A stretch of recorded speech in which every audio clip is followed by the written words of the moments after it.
Hello student, welcome to RST online classes. हमारी assignment solution की series में आपका स्वागत है। आज मैं आपको 12th बायो के सितंबर के फर्स्ट असाइनमेंट का सॉल्यूशन आपके साथ शेयर करने वाली हूँ। तो चलिए बढ़ते हैं। यह है पाक्षिक प्रश्न पत्र क्रमांक 3 माह सितंबर 2021 कक्षा 12वीं विषय जीव विज्ञान। इसमें पूर्णांक है आपके 30। टिप दी गई है एक। पहला है कि सभी प्रश्न का हल करना इसमें अनिवार्य है। पहला प्रश्न है आपका प्रश्न क्रमांक 1 से 8 तक के अति लघु उत्तरीय प्रश्न दिए गए हैं और प्रत्येक पर 1 अंक आवंटित है। पहला प्रश्न कहता है मटर के पौधे का वैज्ञानिक नाम क्या है? तो इसका उत्तर है मटर के पौधे का वैज्ञानिक नाम है पाइसम सटाइवम। प्रश्न दूसरा है मेंडल का द्वितीय नियम को हम किस नाम से जानते हैं? तो मेंडल के द्वितीय नियम है पृथक्करण का नियम या विसंयोजन का नियम कहलाता है। तीसरा प्रश्न कहता है मेंडल ने कारक किसे कहा? तो एक जीव के किसी लक्षण को निर्धारित करने वाली आनुवांशिक इकाई मेंडल के कारक कहलाते हैं या उसी को ही हम उसका फैक्टर कहते हैं। जो जीन होते हैं वही फैक्टर्स कहलाते हैं। फोर्थ क्वेश्चन है वंशागति में क्रोमोसोमवाद किसके द्वारा प्रस्तुत किया गया था? तो वंशागति में क्रोमोसोमवाद सटन और ब्रावरी के द्वारा प्रस्तुत किया गया था। अगला प्रश्न है सहलग्नता किसे कहते हैं? इसका उत्तर है जीवों के साथ साथ रहने तथा युग्म जनन के क्रम में एक युग्मक के साथ साथ वंशानुगत होने की क्रिया ही सहलग्नता कहलाती है। अगला प्रश्न है महारानी विक्टोरिया किस रोग की वाहक थी? तो इसका उत्तर है महारानी विक्टोरिया हीमोफिलिक रोग की वाहक थी, जो एक रिप्रोडक्टिव डिसऑर्डर्स है। अगला प्रश्न है डाउन सिंड्रोम में क्रोमोसोम की संख्या कितनी होती है? तो इसका उत्तर है डाउन सिंड्रोम में क्रोमोसोम की संख्या 47 होती है। एक्चुअल में क्रोमोसोम की स्वस्थ मनुष्य में क्रोमोसोम की संख्या 46 होती है, लेकिन अगर इस टाइप से डिफेक्ट हो जाए तो उसमें क्रोमोसोम की संख्या में 21 का पेयर रह जाता है। एक में 21 का पेयर होता है, बाकी 20 का पेयर होता है, तो इससे वो 47 बन जाता है। क्वेश्चन 8 है आपका विषम लक्षण वाले एलीलों में युक्त जीवों को क्या कहा जाता है? इसका उत्तर है विषम लक्षण वाले एलीलों से युक्त जीवों को विषम युग्मजी या संकर टी कैपिटल और स्मॉल टी कहते हैं। यहाँ पे पहला प्रश्न खत्म होता है। प्रश्न दूसरा है इसमें प्रश्न क्रमांक 9 से 11 लघु उत्तरीय प्रश्न है और प्रत्येक पर 2 अंक आवंटित है। 9वां प्रश्न है एक द्विगुणित जीव की जीनी संगठन RRTTYY है, तो इसमें कितने प्रकार के युग्मक बनने जाएंगे? तो इसका उत्तर है एक द्विगुणित जीव की जीनी संगठन RRTTYY है, तो इसमें 64 पेयरिंग का निर्माण होता है, यानी 64 युग्मक का निर्माण होगा।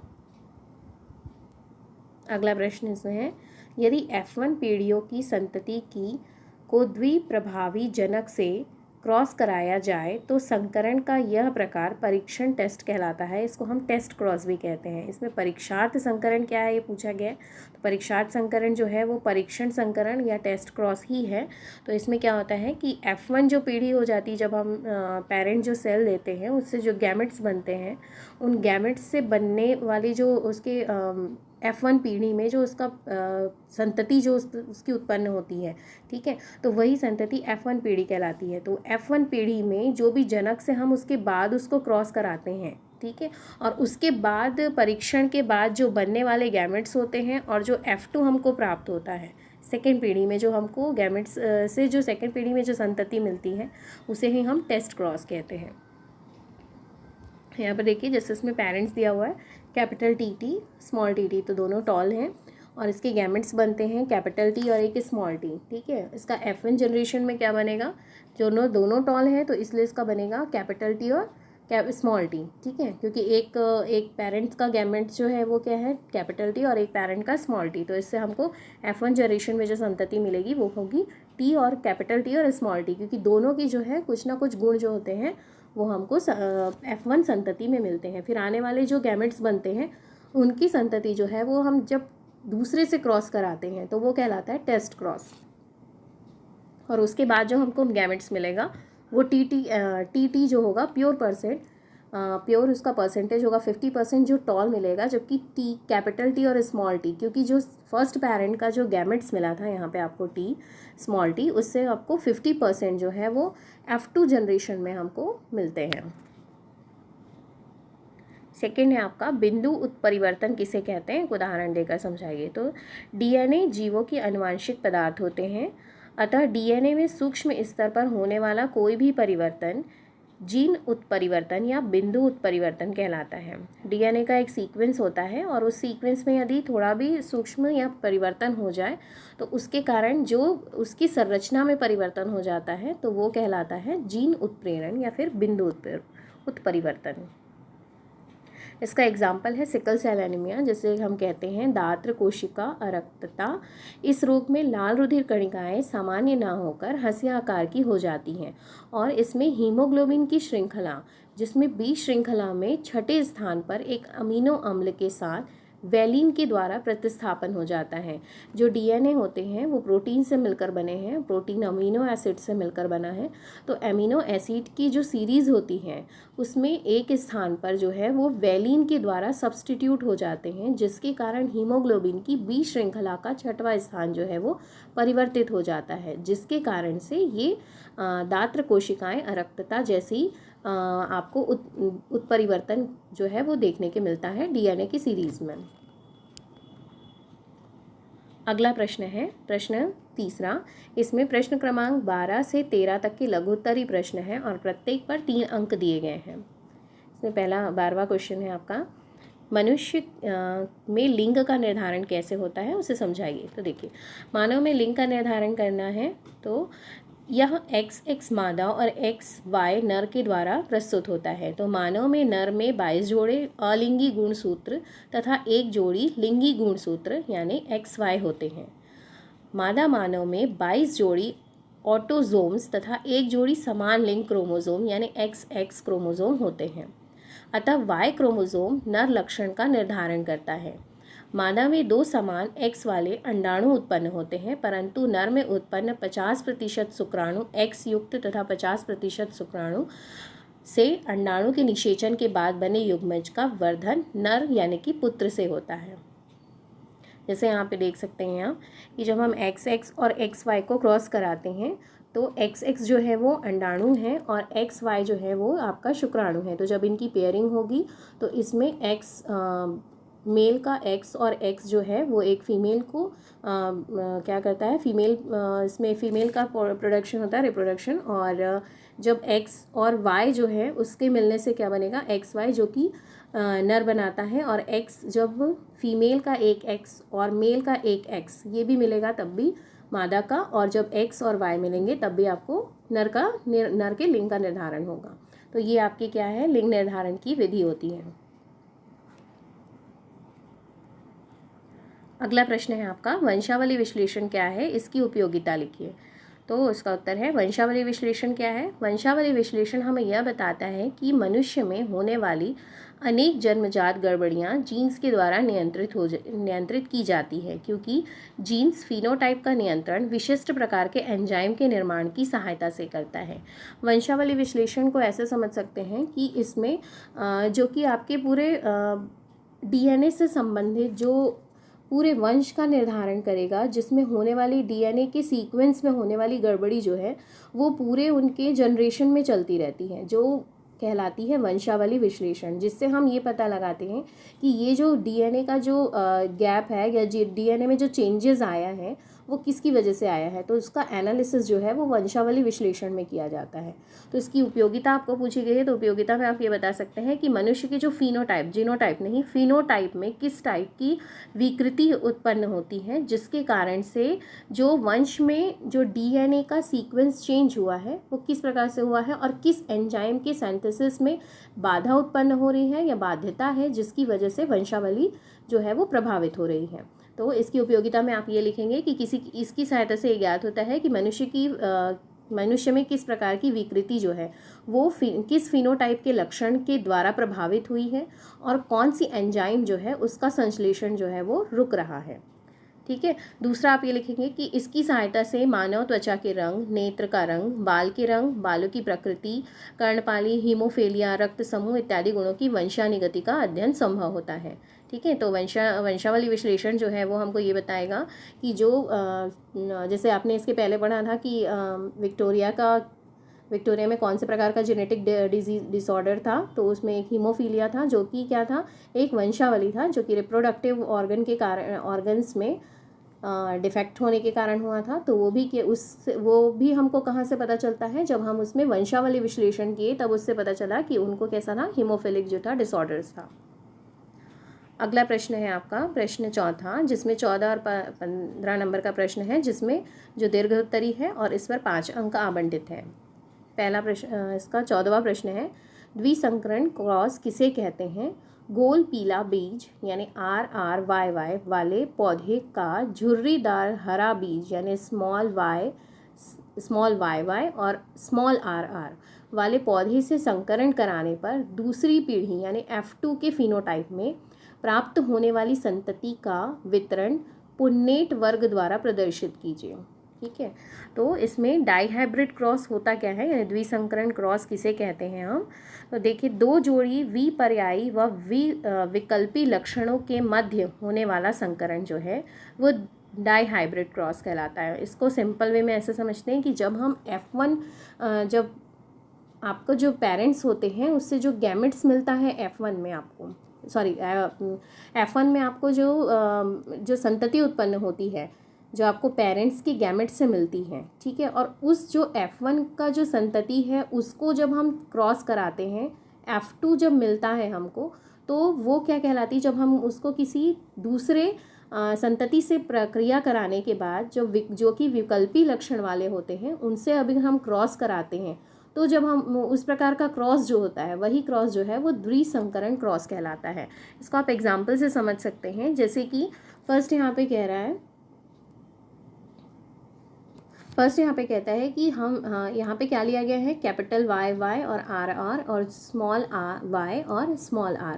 जो पेरेंट्स है उसमें क्या है, येलो और राउंड शीट वाले को हमने ग्रीन और रिंकल्ड शीट वाले से जो दूसरा पेरेंट्स है उसके साथ हमने क्रॉस कराया, तो हमको जो उसके पेरेंट्स मिले तो वो मिलता है एक Y और इसमें से Y कैपिटल Y और एक कैपिटल R, और इसका गैमेट्स मिलेगा वो एक होगा स्मॉल y और एक स्मॉल r।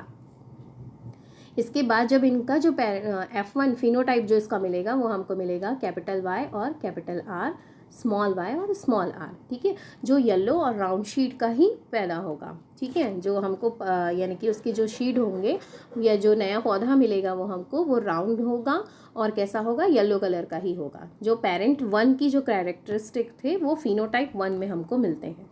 तो अब हमको ये प्रश्न पूछा गया है कि F2 का पुन्नेट डायग्राम इसमें शो करिए, विवर्तन डायग्राम। तो इसमें ये बताता है F2 के लिए आप निकालेंगे तो पहले आपका ये दिया गया है जो F1 में आपको मिला है, तो इससे हम इसके 4 पेयर बना सकते हैं।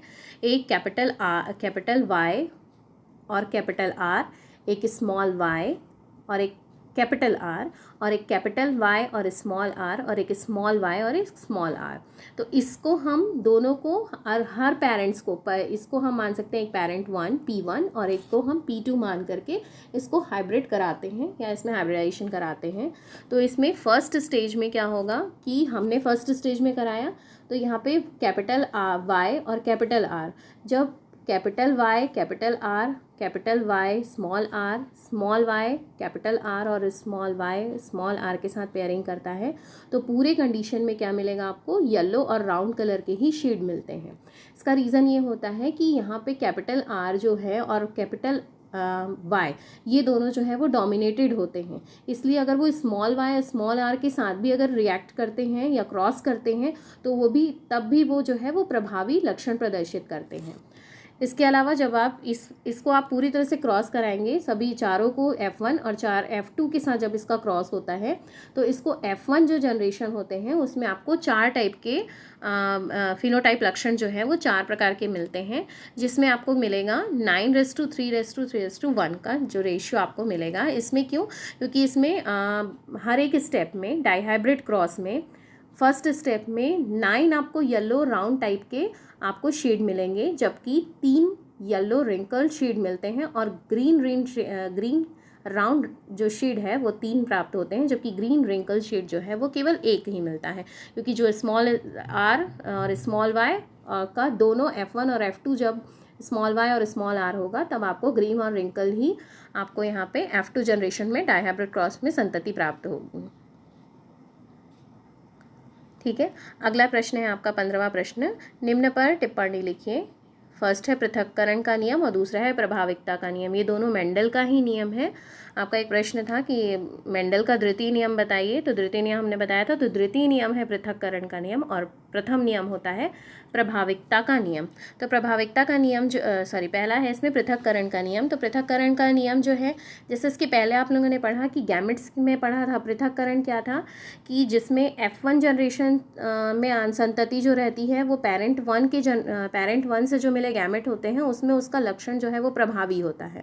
ठीक है, लेकिन पृथक्करण का नियम ये हमको बताता है कि जो F2 में जो हमको मिला जनरेशन से, उस जनरेशन में F2 से जो हमको संतति मिलती है उसमें F1 के जो जनरेशन का जो पेरेंट 2 था उससे मिलने वाले लक्षण जो होते हैं वो छुपे हुए होते हैं, जो बाद में हमको दिखाई देते हैं। ठीक है, जो F2 में हमको दिखाई देते हैं। तो इससे हमको ये पृथक्करण का नियम जो है वो प्रूफ करता है कि देखिए इसमें ये बताया गया है कि इस नियम के अनुसार युग्मक निर्माण के समय कारक के जोड़े अलग अलग होकर युग्मक में पहुंच जाते हैं। दोनों जोड़े कभी एक साथ युग्मक नहीं बनाते हैं। इस नियम को युग्मकों की शुद्धता का नियम कहते हैं। जो जैसे कि जब लंबे पौधे यानी कि कैपिटल T और T को किसी बौने पौधे स्मॉल t और t से क्रॉस कराया जाता है तो F1 पीढ़ी में सभी लंबे पौधे प्राप्त होते हैं, और F1 पीढ़ी में स्वपरागण कराने पर F2 पीढ़ी में 3 लंबे और 1 बौना पौधा प्राप्त होता है। क्यों ऐसा क्यों होता है? क्योंकि F1 पीढ़ी में लंबे तथा बौने पौधों के कारक जो है वो एक साथ हैं, क्योंकि जब आप इसमें क्रॉस कराते हैं तो आपको F1 पीढ़ी में क्या मिलेगा, जैसे T और स्मॉल t दोनों मिलता है। ये कब स्टेज में है? F1 की स्टेज में होता है। तो जब F1 में लंबे और, लेकिन उसका जो कैरेक्टरिस्टिक होगा वो कैसा होगा F1 पीढ़ी में? इसको जब हम देखेंगे तो ये टॉल ही मिलेगा हमको। ठीक है, लेकिन इसमें बौने का भी लक्षण जो है कैपिटल T स्मॉल t जो है वो जीन उसके साथ साथ रहता है। जब इसमें स्वपरागण की क्रिया होती है और F2 हमको मिलता है तो F2 में 3:1 का रेशियो मिलता है, जिसमें एक जो है वो F1 से मिले स्मॉल t के लक्षण से जो है वो स्मॉल t के लक्षण के साथ जो है वो पेयर बनाता रहता है। इसमें बता रहा है जैसे कि, लेकिन ये एक दूसरे पर कोई प्रभाव नहीं डालते। जैसे कैपिटल T और स्मॉल t जो रहता है वो एक दूसरे पर किसी प्रकार से प्रभाव नहीं डालता। क्यों? क्योंकि यहाँ पे क्या है, F1 जनरेशन में केवल पेरेंट 1 का ही जो है प्रभाव ज़्यादा दिखाई देता है। ठीक है, लेकिन जब हम इसमें F2 कराते हैं, F2 से जब हम क्रॉस कराते हैं तो ये एक दूसरे का कोई प्रभाव न डालते हुए भी युग्मक बनाने के समय में पूरी तरह से पृथक हो जाता है। तभी हमको यहाँ पर 3:1 का अनुपात जो है वो मिलता है, यानी 3 लंबे मिलेंगे लंबे पौधे, तो एक जो पौधा होगा वो बौना पौधा होगा। ठीक है, तो यही मेंडल का पृथक्करण का नियम है। जैसे यहाँ पे आप डायग्राम में देख सकते हैं कि जब हमने T और T, कैपिटल T और स्मॉल t को हमने क्रॉस कराया जो पेरेंट्स थे, तो हमको मिलने वाला जो गैमेट्स था उसमें से हमको मिलेगा एक T और इसमें से मिलेगा स्मॉल t। ठीक है, तो F1 जनरेशन में ये दोनों क्रॉस करके बनाते हैं कैपिटल T और स्मॉल t। ठीक है, लेकिन जब ये स्वपरागण की क्रिया किए तो हमको मिला यहाँ पे एक शुद्ध लंबा पौधा यानी कैपिटल T और कैपिटल T, और 2 हमको मिलते हैं संकर लंबे पौधे, मतलब एक कैपिटल T और एक स्मॉल t, यानी 2 हमको 3 हो गए टोटल, तो इसका 3:2 हो गया। और यहाँ पे एक शुद्ध बौना पौधा मिलता है जो F2 जनरेशन में मिलता है हमको, तो 3:1 का जो है वो नियम यहाँ पे प्रूफ होता है। अगला प्रश्न है आपका प्रभाविता का नियम। प्रभाविता का नियम क्या कहलाता है? जब एक जोड़ी या 2 जोड़ी या 2 से अधिक जोड़ी विपर्यायी लक्षण वाले जनकों के बीच क्रॉस कराया जाता है तो इसमें हमें F1 पीढ़ी के पौधों में केवल एक ही लक्षण वाले संतति उत्पन्न होते दिखाई देते हैं। उत्पन्न होने वाले लक्षणों को प्रभावी लक्षण तथा अपनी अभिव्यक्ति नहीं देने वाले लक्षण जो है वो अर्थात छुप जाने वाले लक्षणों को अप्रभावी लक्षण कहते हैं। प्रभावी लक्षणों का F1 पीढ़ी में उत्पन्न होना ही प्रभाविता का नियम कहलाता है। मतलब देखिए, आपने इससे पहले भी देखा कि जो पृथक्करण का नियम था उसमें F1 जनरेशन में हमको क्या मिला, हमने दोनों का क्रॉस कराया था। एक किसका क्रॉस था, कैपिटल टी जो क्या था, लंबा था, और स्मॉल टी जो था वो बौना था। लेकिन जब F1 जनरेशन में आपने देखा तो F1 जनरेशन में हमको लंबे पौधे ही मिले थे। तो हमने क्रॉस तो बौने पौधे से भी कराया था, लेकिन बौने पौधे का कोई लक्षण नहीं था। तो यहाँ पे ये बता रहा है, प्रभाविकता का नियम है कि जो आपने सेकंड जो पेरेंट के साथ जो क्रॉस कराया, तो उस कंडीशन में जो बौना पौधा था वो अपना लक्षण जो है वो नहीं दिखा पाया। कब, F1 जनरेशन में। ठीक है, तो वो अप्रभावी रहा। ठीक है, यानी उसका लक्षण जो था वो छुपा हुआ था, और जो प्रभावी था वो क्या था, F1 जनरेशन का पेरेंट 1 था। ठीक है, इसलिए ये प्रभावी लक्षण का F1 पीढ़ी में उत्पन्न होना ही प्रभाविकता का नियम कहलाता है। ठीक है, इसका एग्जाम्पल है जैसे लंबा तना T1 वाला पौधा बौने पौधे TT वाले पौधे के साथ जब क्रॉस कराया जाता है तो F1 पौधे के जीनोटाइप में लंबे और बौनेपन अर्थात दोनों प्रकार के कारक जो है वो साथ साथ होते हैं, अर्थात हेट्रोजाइगस अवस्था के रूप में रहते हैं। ठीक है, कैपिटल, क्योंकि जो F1 बनेगा वो कैपिटल टी और स्मॉल टी दोनों होता है, इसलिए ये हेट्रोजाइगस है। ठीक है, लेकिन F1 पीढ़ी में सभी पौधा लंबा तना वाला ही होता है, जो कि ये सूचित करता है कि लंबापन जो है वो बौनेपन के ऊपर प्रभावी है तथा अपनी उपस्थिति में स्वयं को ही अभिव्यक्त करता है। ठीक है, तो दोनों में डिफरेंस सिर्फ यही है, दोनों ही मेंडल का ही नियम है, और दोनों में डिफरेंस केवल यही है, प्रभाविकता का नियम F1 जनरेशन को शो करता है, जबकि पृथक्करण का नियम जो है स्वपरागण की प्रक्रिया के द्वारा जो होने वाला जनरेशन F2 जनरेशन है उसमें किस प्रकार से F1 जनरेशन से जो एक जिसने अपना प्रभाव नहीं दिखाया था जो पौधा, उसका भी लक्षण जो है वो सेकेंड जनरेशन में हमको शो होता है, तो वो पृथक्करण का नियम है। ठीक है, तो यहाँ पर आपका जो है सॉल्यूशन का आंसर जो है वो ख़त्म होता है।